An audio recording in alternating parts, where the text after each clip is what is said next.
video is going to be a little bit different. I'm not going to be showing anything, I'm just going to be talking. So I haven't ever really tried to look up videos about this topic, so I don't really know what's out there, but I just wanted to kind of give you guys a little bit of an insight into who I am and how I grew up and things like that. And I may do some more of these, I don't know, but I just wanted to talk about kind of lessons that I've learned um,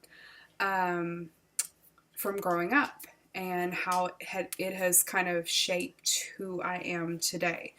So I grew up with a hoarder. Now, when I say hoarder, I don't mean the TV show Hoarders. I don't mean to that extreme to where we had stuff piled up to the top of the ceiling or we had to create paths in the house just to walk through. I didn't grow up like that, but we always had way too much crap. And just to give you guys a little bit of a better illustration of what I'm talking about. So my grandmother was the type that she never wanted to run out of anything. So she would go to the store and buy, umpteen of everything. We had a lot of animals whenever I was growing up. I kind of grew up in a menagerie, actually. I remember at the highest number of animals that we had was like 8 dogs, um, well over 10 cats, 2 deer, 5 birds, I think. We had a couple of squirrels, and I had a hedgehog at one point. So we had a lot of animals growing up. I mean, it was nothing for us to have like 20 to 25 animals at any one point in time. So that's kind of what I grew up with. And when you have that many animals, you have to have the things to care for them. So she would go to the store. She went to the store once a week and would get roughly, I would say 5 to 6 bags of the big bags of cat litter. And we wouldn't use them all up in a week. But she would just go and get more and more and more. And finally, when she had gotten, I think, her biggest collection of them, she had to have had like 10 bags and then some. Like, we would have several bags in the house, we would have several bags outside in the storage building, and that's just cat litter. That's just like one example that I can think of off the top of my head.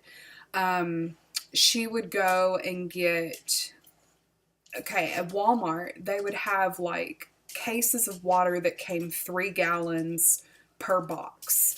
And still, I think outside of the house, she had like, oh my gosh, I don't even remember, but she would get probably 10 to 20 cases of water every time she went to Walmart. And I would have to get this out once a week. And you think about 10 to 20 cases when you only use maybe 4, 5 a week. You can just kind of imagine how much that totals out to be in a month's time. So she just constantly bought in excess like that. And I tried to tell her, and my mom tried to tell her that she needed to calm it down, but it never did any good. I mean, we would have like ketchup bottles. We would have like big ketchup bottles and have 5 or 6 or more set back. So things would ruin before we were able to use up everything and get to it. So that's kind of what I lived with. And I moved out of the house when I was 24, and she went to the nursing home in May, it will have been 2 years since she was at her house. And she passed away in July of 2017.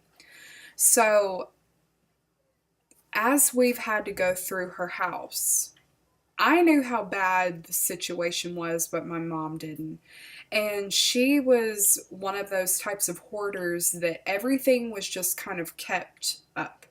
So you opened a cabinet door and it would be completely jam-packed full. So when we started getting things out of the cabinets and out of drawers and shelves and everything like that, we were finding things from like 2004, like jugs of like Powerades and Gatorades we were finding from like 2004, and they were just crammed all in the back. So she did not ever really rotate them out. She just kind of let them just build up and build up and build up. And I don't know how she packed as much crap into her house as she had. It is incredible. Like, if you go through your house, if you're moving, I remember when I moved, I was just kind of sitting there just astonished at all the things that I had. And I was just like, how does this all fit in one room? It was just astounding. And that's kind of where we were at once everything was kind of cleared out, and we had to throw away a ton of stuff because it had just been used up. It had either expired or it just things like that. So we had to get rid of a lot, and here we are. It's January and we're still going through stuff. So just living with that was just kind of chaos. And even in my room, I had so much stuff, and I was just kind of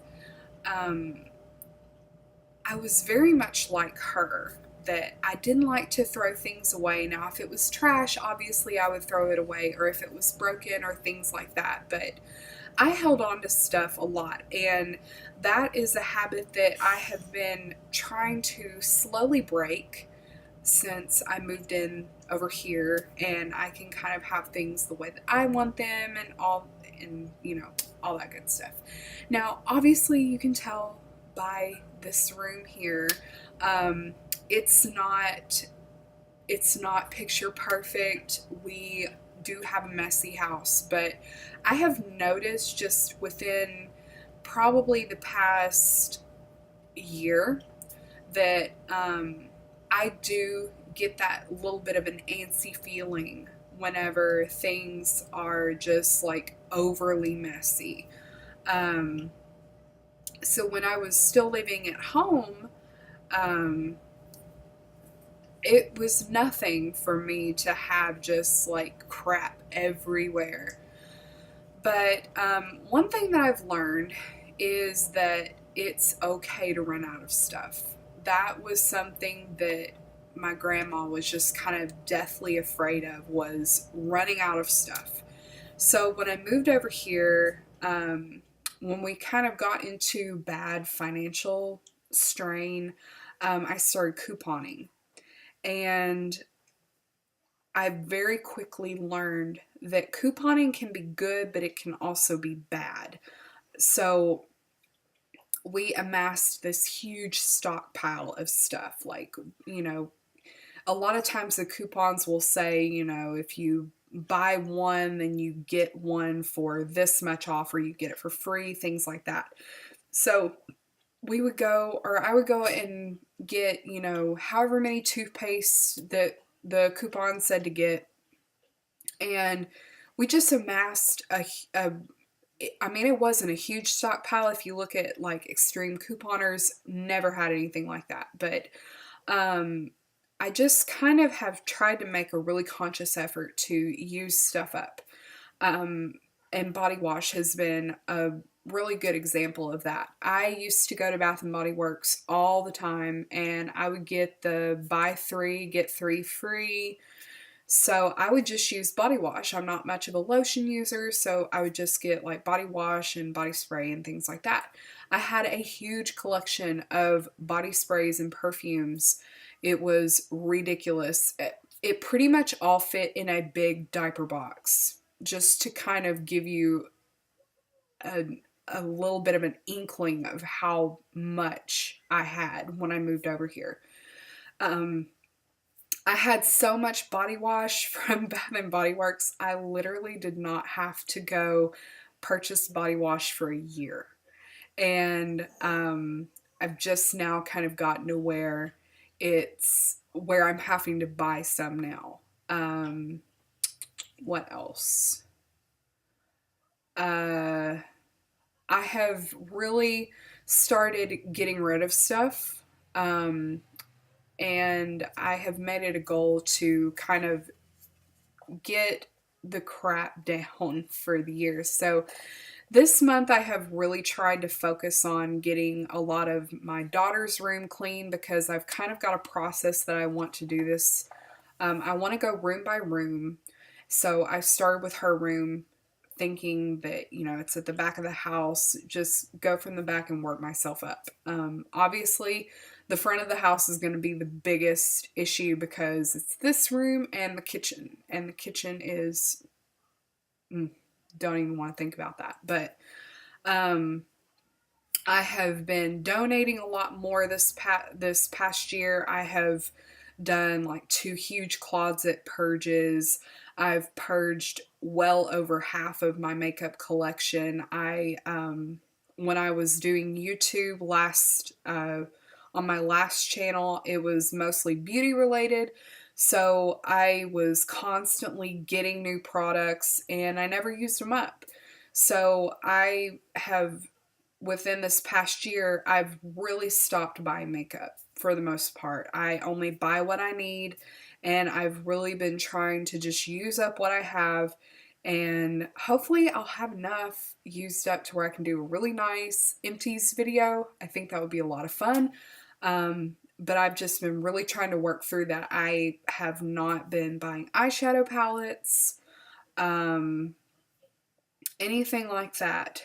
Makeup was another really funny thing whenever we were going through Granny's house because she had this one particular color that she loved wearing from CoverGirl. It was the CoverGirl Outlast that came with 2 products in the package. So you had the lip color that you painted on and then the clear top coat that you put over that to seal it in and give a little bit of moisture to your lips. She had a drawer full of this one particular shade, all brand new packages. It was just astonishing. And her clothes, I mean, she had enough clothes to take up probably about 3 or 4 pretty decent to large size closets. A lot of stuff still had the tags on them. So I guess just kind of going through that, it has really just made me see I don't want to leave this to my family, just like she left this for us. And I'm not saying anything bad about it or her, but just me personally, I have seen kind of what a toll having so much what a burden it can kind of leave. And that's just the way she was. I imagine that her parents, they were around during the Depression, and I have kind of seen that a lot of those um, Depression area individuals or their children tend to um, get stuff and really hold on to it.